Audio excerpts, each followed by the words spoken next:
Bonjour et bienvenue sur notre chaîne YouTube Med Nursing Hub, la chaîne qui va surtout parler des sujets qui pourront sans doute intéresser les étudiants en sciences de la santé, entre autres ceux qui sont à l'école infirmière, école médicale, et sans toutefois oublier nos collègues qui pratiquent au quotidien dans des hôpitaux, des cliniques et beaucoup d'autres structures sanitaires.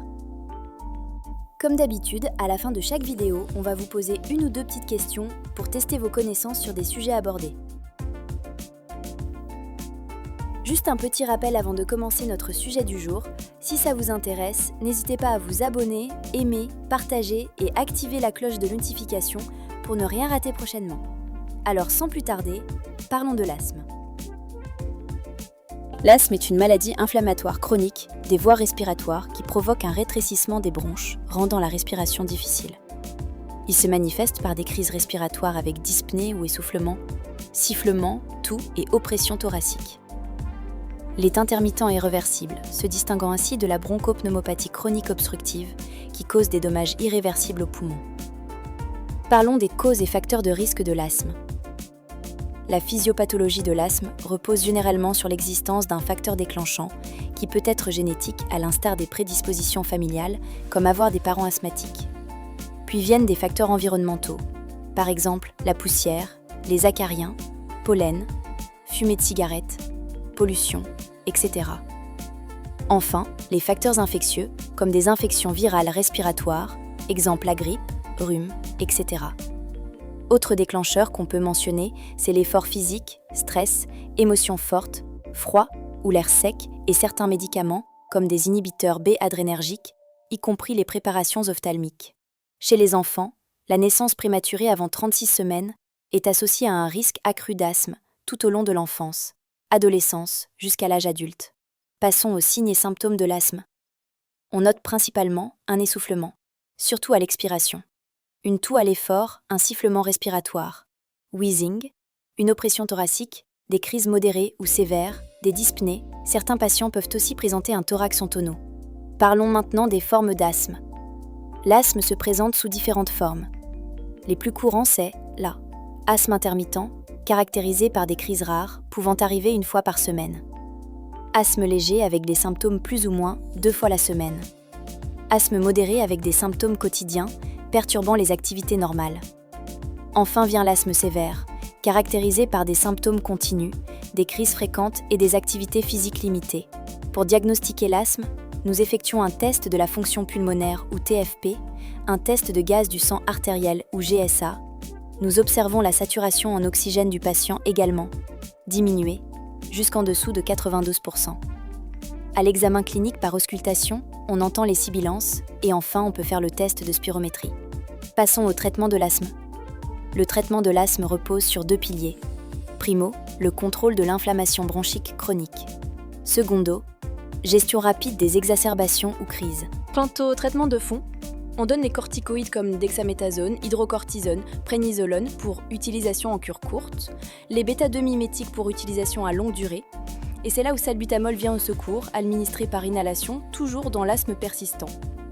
En cas des crises d'asthme aigu, on donne l'albutérol, et quand on a affaire à des crises sévères non soulagées par des bêta-2 mimétiques, on donne de l'aminophiline associée à un corticoïde.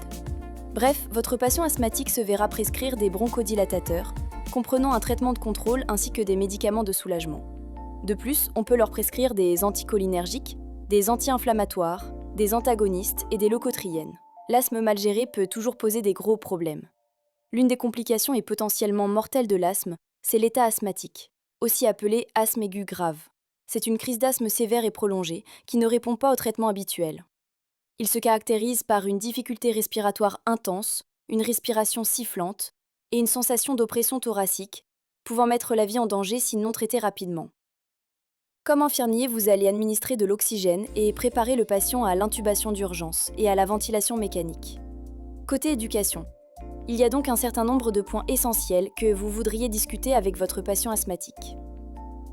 Votre patient doit surveiller son asthme à l'aide d'un débitmètre de pointe, qui l'alertera du rétrécissement des voies respiratoires avant même qu'il n'ait des symptômes.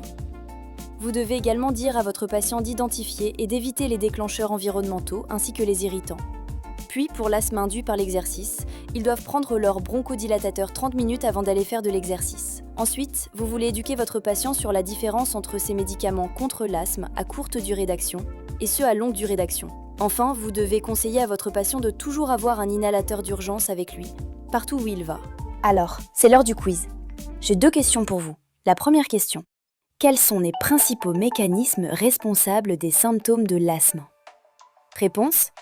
Les symptômes de l'asthme sont dus à 3 mécanismes principaux.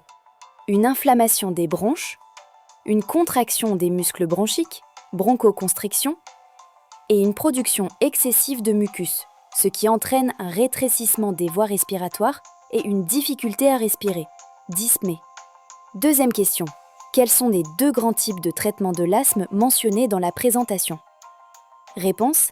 Le traitement de l'asthme repose sur 2 piliers.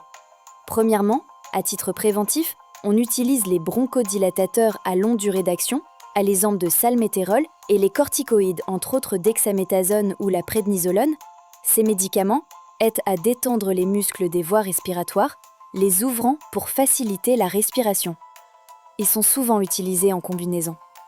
En deuxième lieu, on utilise les médicaments de soulagement rapide, inhalateurs de secours comme albitérol, pour soulager les symptômes aigus. J'espère donc que vous avez bien réussi à ce quiz. Si ce n'est pas le cas, revenez en arrière et regardez à nouveau la vidéo. J'espère que cela vous a beaucoup aidé. Prenez soin de vous et bonne chance dans tout ce que vous faites. Merci d'être là et d'avoir suivi notre vidéo jusqu'à la fin. Je vous dis à très vite pour la prochaine vidéo et dites-nous en commentaire ce que vous aimeriez voir sur cette chaîne.